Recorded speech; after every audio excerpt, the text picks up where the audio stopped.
How we doing, everybody? Welcome back to Dagwoodz Tonsorium. I'm Dagwoodz with the Shaving Cadre. Today we're going to go and revisit a scent that I just love. I think it is, in my opinion, one of the best winter scents on the market right now, and that is Holy Cow's King of Oud. So if you didn't know, oud is derived from agarwood. It is an extract, primarily out of India and the Middle East, and very, very expensive in its pure form, and it gives a very woody and very aromatic scent. It's one of the most desirable scents in the world, and a lot of times you'll see it combined with rose and vanilla, and that's what I get off of this. This is Holy Cow donkey milk. This is not in the Bufala base, which is Sri's latest creation for soap bases, but this is in the donkey milk formula, so it's still an excellent soap. And it's just, the oud and the vanilla really are forefront, and then that the rose note supports it, and it's just a wonderful, wonderful combined scent. The combination of scents is just wonderful.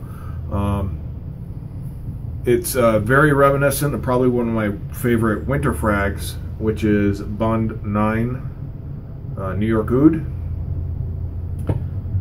and just an absolutely awesome scent, and that carries very, very similar scent notes. Instead of vanilla, I believe it's tonka bean, as well as some other supporting fragrances. Now, this is a very subjective thing. What's the best winter or cold weather fragrance? There's a lot of others that I could grab and I could say, hey, this is my favorite, or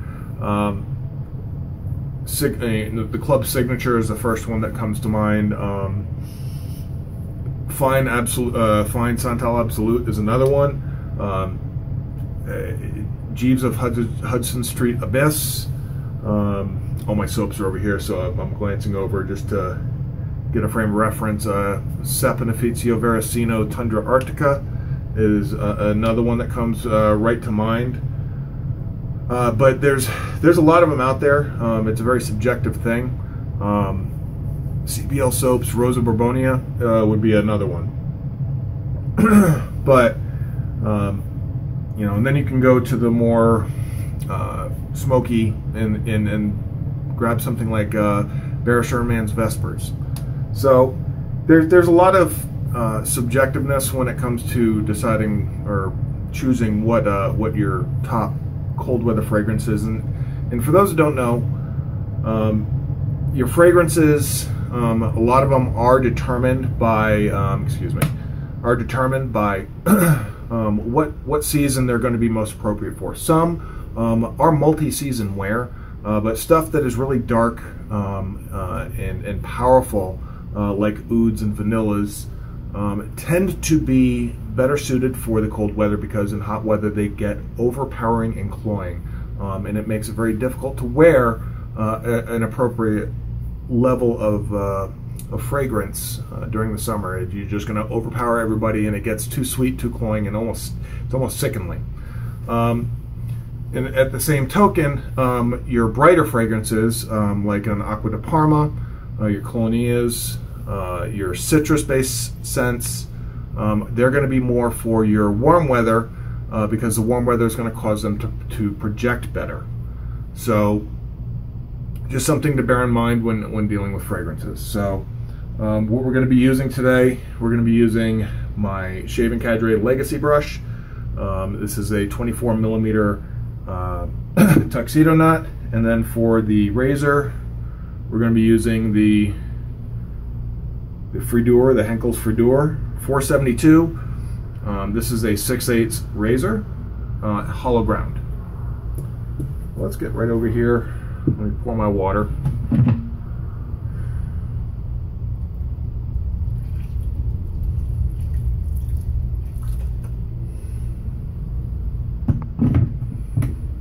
Let's temper that water a little bit. It's a little bit on the warm side.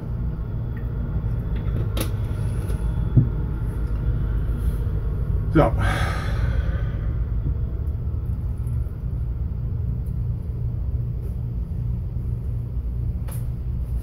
There we go. See how not damp the brush is. So the donkey milk is it really is a wonderful soap base.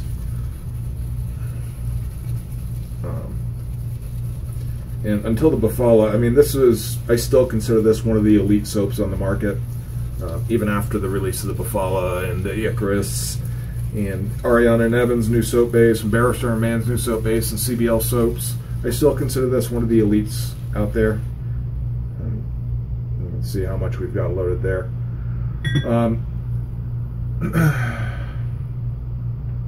It's really slick, really cushioned. Great post shave.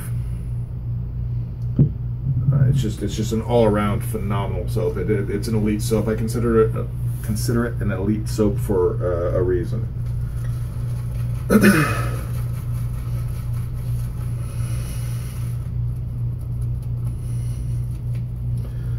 Strength of scent for King of Oud is probably, I would put it in the 3.5 to 4 range. So it's strong off the tub, remains strong when you're lathering it, and can take a ton of water. See, it's going to get a little bubbly right here. It'll tone down really quick. This was one of the first, along with Declaration Grooming's Bison Tallow, one of the first true low structure lathering soaps on the market. Might not need to add too much more.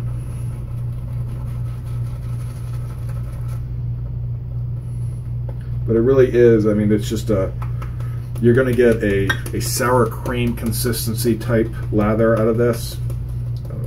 Yeah, you're going to need a little bit more water.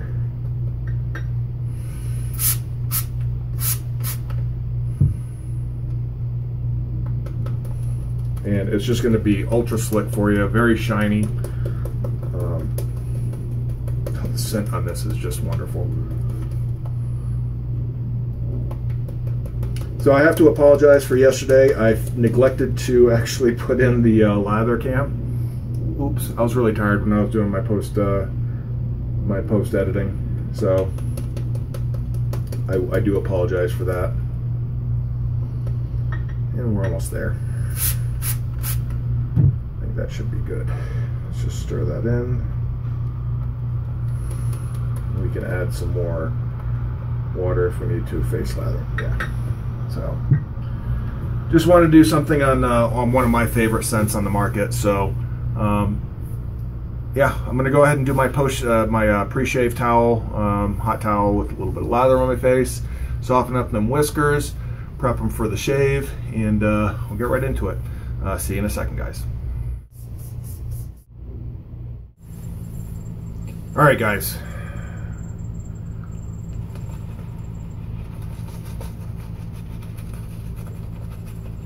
If you've never tried Holy Cow soaps before, you really should. They do tend to be on the more expensive side of the house, but you should be able to find some. If you can find some on the secondary market, or if you're just willing to splurge, if you see a scent that just really speaks to you in the description, it's really worth having one in your den. These really are a really wonderful performing soap.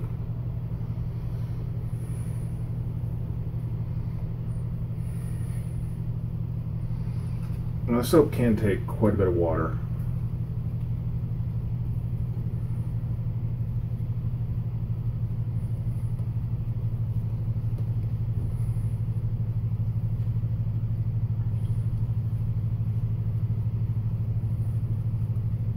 Probably throw even more in there, but let's just incorporate what we got on there.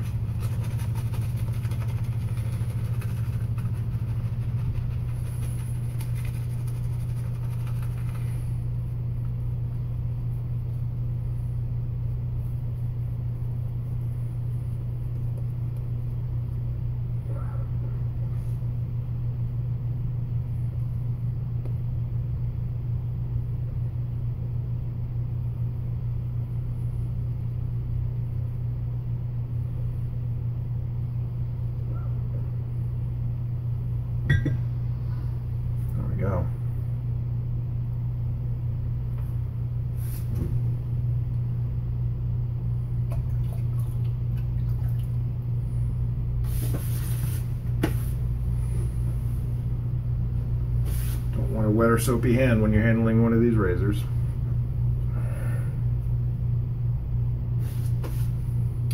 All right.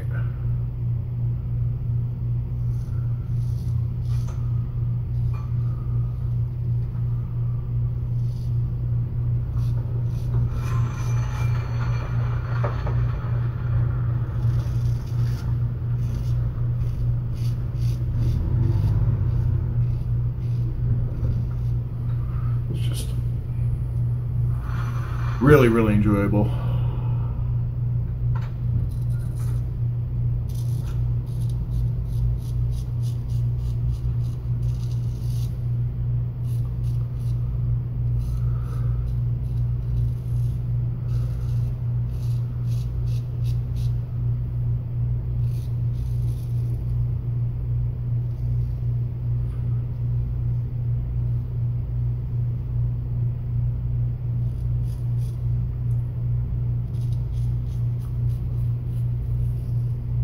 As most people do in this hobby, I get strange looks when I tell people what if this is one of my interests.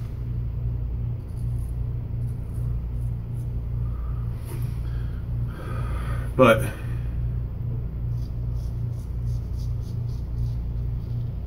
especially if it's a guy.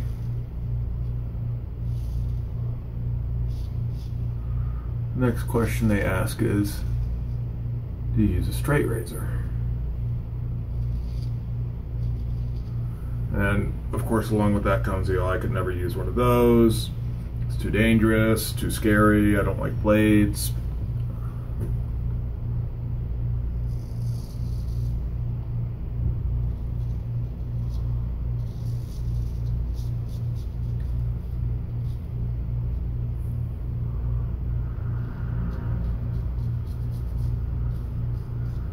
Cut my face off, whole 9 yards.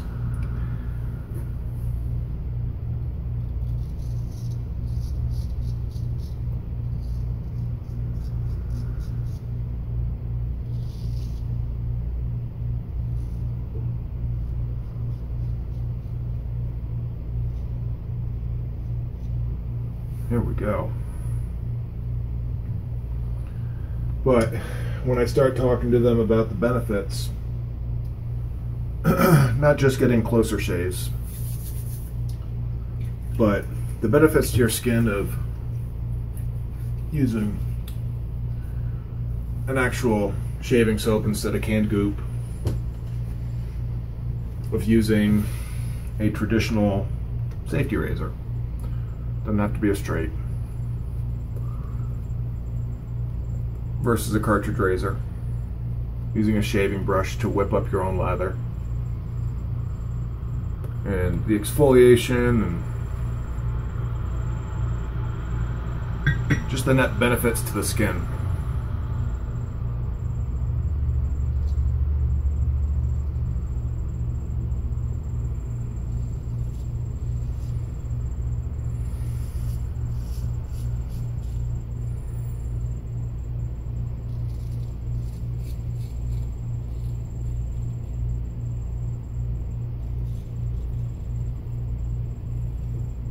A lot of people get really interested.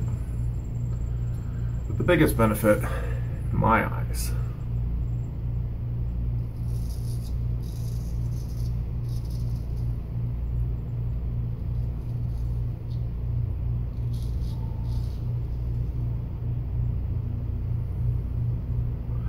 is the concept of slow down and enjoy the process.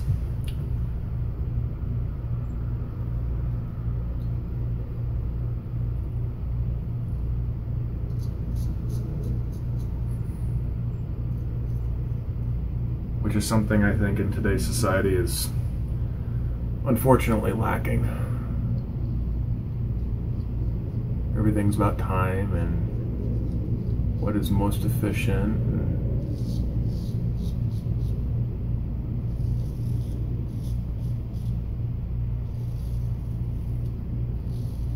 Nobody's got any patience to do anything.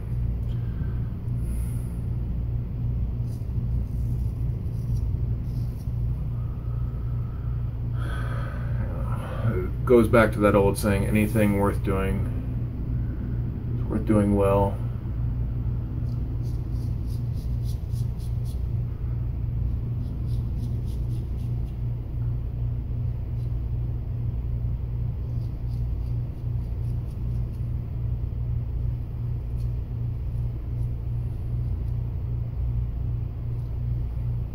There we go. That's 2 in the books.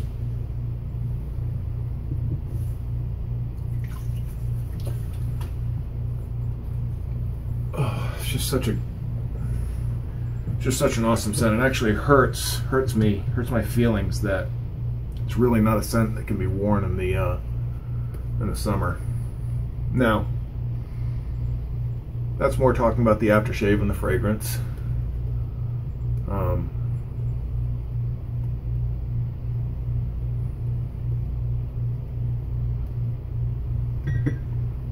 The soap, you can bet your bottom dollar I'll be using this in the summertime.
Now, the next soap that soap maker and that I'll be doing a comparison on their soap bases is Holy Cow. So I'll be doing a comparison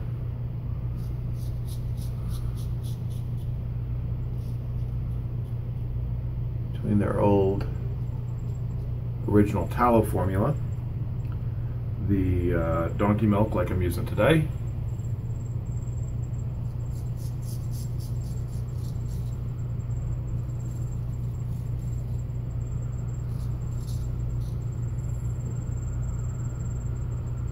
as well as the Buffalo base.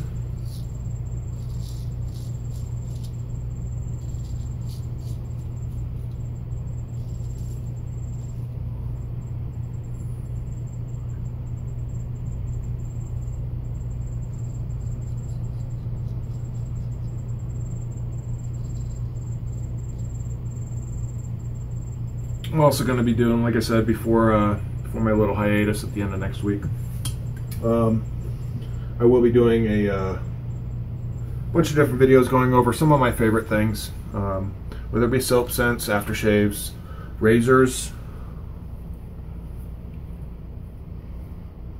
fragrances. Like today is winter fragrance. I'll do one for my favorite all-around fragrance, etc. So yeah, that's my shave, 3-pass shave. So I'll be right back. I'm going to go ahead and do my post shave, and we'll be right back. See you in a second. All right, guys, we're back, all done. Hope you enjoyed that little cut montage, and yeah. So had a really nice shave. I don't know how else to put it, guys. King of Oud really is my favorite winter scent. For me, this is the top winter scent that I have in my den, and I've got some pretty good ones. But this one right here, if I was forced to pick one winter scent, this would be it, hands down. Like I said, follow closely. I would say not necessarily closely, but the next in line would be like the Club Signature and Fine Santal Absolute, and then maybe Jeeves of Hudson Street Abyss. One that I neglected to mention is Declaration Grooming Starkfall. A lot of people just absolutely have fallen in love with that scent, and they've released it for the past 2 or 3 years. And it's a nice scent. However, it's not quite my favorite because it has such a heavy cedar tone to it. Not a big fan of cedar. So, just a personal preference. It's still a very nice scent. Just not quite my cup of tea. So, bond number 9. This is actually I believe the 2-ounce bottle. So this is the less expensive bottle, the smaller bottle. Bond 9 is a high-end design. It's a niche fragrance. So Bond 9 just deals in fragrances. That's what is meant when you see somebody refer to a fragrance as niche or designer. So designer would be somebody who does things other than fragrance, like Giorgio Armani, Dolce & Gabbana. Who else? Davidoff would be another one that does things other than fragrances. But for something like this is eau de parfum strength, which means it's upwards of 20-25% fragrance oils. So you don't need a lot. Typically, I go and stay pretty far back and do one in the back, one in the front, and that's pretty much all you need. Anything more than that, and you're going to be blasting everybody in the vicinity around you. If that's your goal, go to town. Go to town. Occasionally I'll put some on the back of my hand because I like smelling it as I go through work. But for a fragrance like this, I would not recommend this for office wear. It will get overpowering, especially if you're in an office where people are sensitive to fragrances. Somebody will say something about this. So, but if you're going to be outdoors, you typically can spray a little bit more. If you're going to be indoors, lessen the amount of sprays that you have. And something that I learned, and something that I had done for years before I really found out about this, is when you go to spray if you want to spray the inside of your wrist, because you typically want to keep it to your hot zone, so your pulse points, maybe behind your ears. I do the back of the neck because I like to leave a scent trail, especially with a fragrance that has good projection. But if you spray your wrists, don't dab or rub, because what you're doing is you're breaking down the fragrance and you're actually killing the fragrance. So you don't want to do that. So if you want to spray your wrists, it's back and then back, and just do a half spray or something along those lines to each wrist, or to one wrist. But that's all I got, guys. If you're interested in finding some Holy Kaw King of Oud, you can find it at holycow.com, as well as Magrid Razors, Italian Barber, West Coast Shaving, and Groomatorium. So yeah, that's all I got, guys. If you haven't checked out the Shaving Cadre, we're back up and running. The site looks awesome. There's a ton of new features, and it's just a ton of fun. Guys there are great. They're great people, and would love to have you there and be a member of that little group, the wonderful group of people. So until next time, guys, probably tomorrow I'm going to try and put as many videos out between now and Friday as I can. But yeah, until the next video, guys, you take care and have a great weekend. Tune play today, so away the lads. But until tomorrow, peace.